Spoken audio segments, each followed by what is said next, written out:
Taming the Demon by Ami Levskiro. Chapter 18. To Rookie Ace. The fat ass was beside himself. Of course, the bite-sized lineman was found by the end of the day, along with an added bonus of getting to watch the three brothers beat the tar out of him. But the whole thing was a complete waste of valuable practice time and lost them their drunken trainer. The day after was the trick play card test that Hiruma made everyone else right. He was pleased to note that the brat passed with flying colors, which marginally made up for the fact that he spent the day fooling around at a sumo tournament. The captain took one look at the giant, practically weapons-grade firework that everyone agreed to not touch, and knew that it would be set off at some point during the night, whether intentionally or otherwise.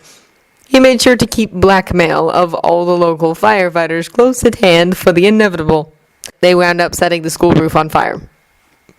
Game day began, and the blonde bore witness to Mizumachi's unintentional assholery.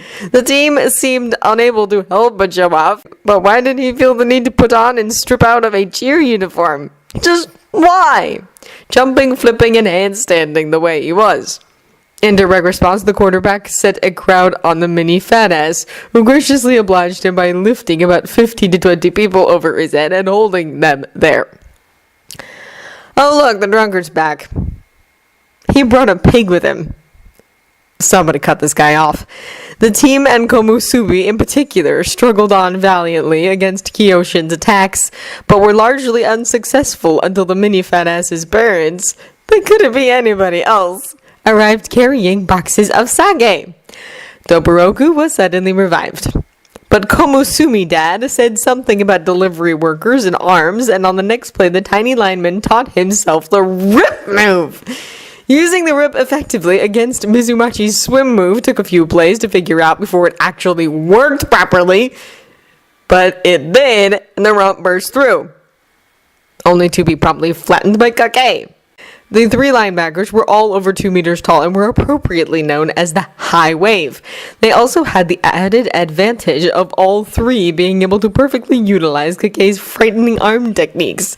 And would he lay off the fake ice shield thing already? Damon's gonna have his head on a platter if he keeps that up. The first points went to Kiyoshin. As he devised and discarded various tactics to take back those points, Hiruma spotted the kid and the monkey attempting to plot. Knowing the two worked on very similar wavelengths, at least Mata and original Sena did, he pulled them into the wishbone combination play, even though they had never practiced it. Heck, they had never even heard of it. As predicted, though, they worked phenomenally well together, earning the team 20 yards and a first down.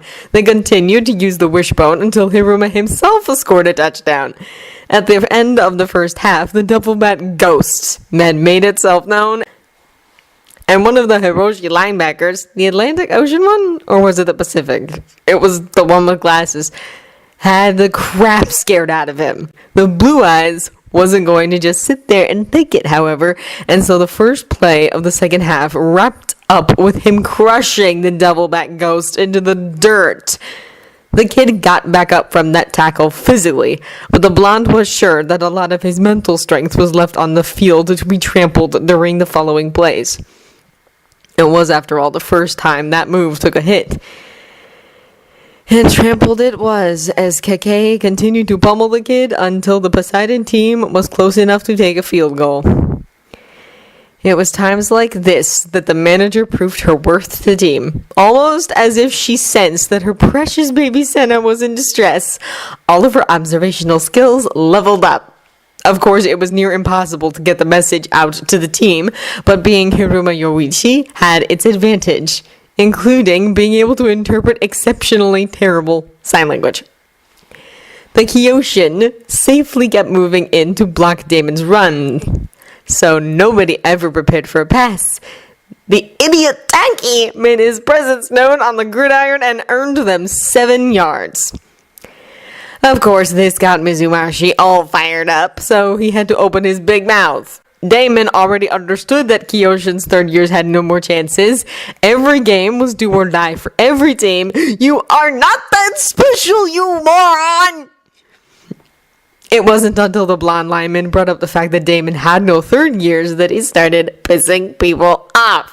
The moment the words "next year" left his lips, Sena, of all people, started yelling back. And it wasn't Demon or Ice Shield either, though it was easy to see from the boys' stance and volume that all three were in agreement.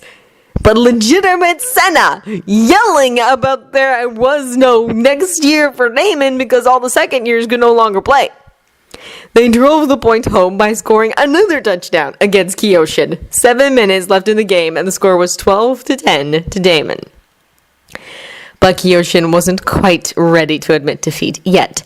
Mizumachi left the line and stood back with Kake and the Hiroshis. The difficult high wave had become the indestructible Poseidon, blocking both runs and passes and... Damn it, put a cork in it, Kake! You've made your point repeatedly already! Shut up! Taking back their lead, Poseidon managed to put 5 points between themselves and Damon with only 2 minutes left in the game. No matter what kind of tricks he pulled, Hiruma couldn't best the Poseidon formation, and with 18 seconds left on the clock, there was only one thing left to try. Sena needed to defeat Kake in a one-on-one and score a touchdown. The boy was terrified and was in no state of mind to take on such a difficult opponent. So the blonde heaped the pressure onto the smaller teen's shoulders until he crashed and Ice Shield came out. Ice Shield, who still had a bone to pick with Kake, went out with the promise of passing the linebacker. Pulling together everything he learned from America and everything he developed for the 10 years of being an errand boy in a single instant, Ice Shield created the Devil Bat Hurricane out of the ghosts, steps, and a spinning move. Kake stood no chance, and victory was assured.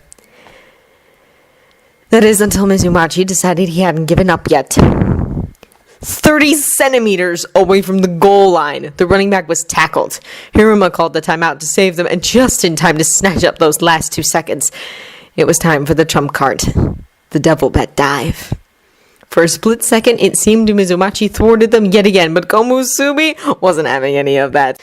His tackling the much taller player caused Sena's balance to falter even further, and the running back landed just next to the 2 linemen, neatly scoring a touchdown and bringing in an amazing comeback victory. Kake admitted his closed-mindedness, and the mini fat ass and Mizumachi made amends, agreeing to meet again next year. After sticking around to see the following matches, it quickly became clear that Damon's next opponent would be Seibu. The most interesting thing learned that day, however, was that Seibu apparently had some secret trump card that they hadn't let out yet. Something they were saving for Damon. Some kid called Kaitani Rikyu.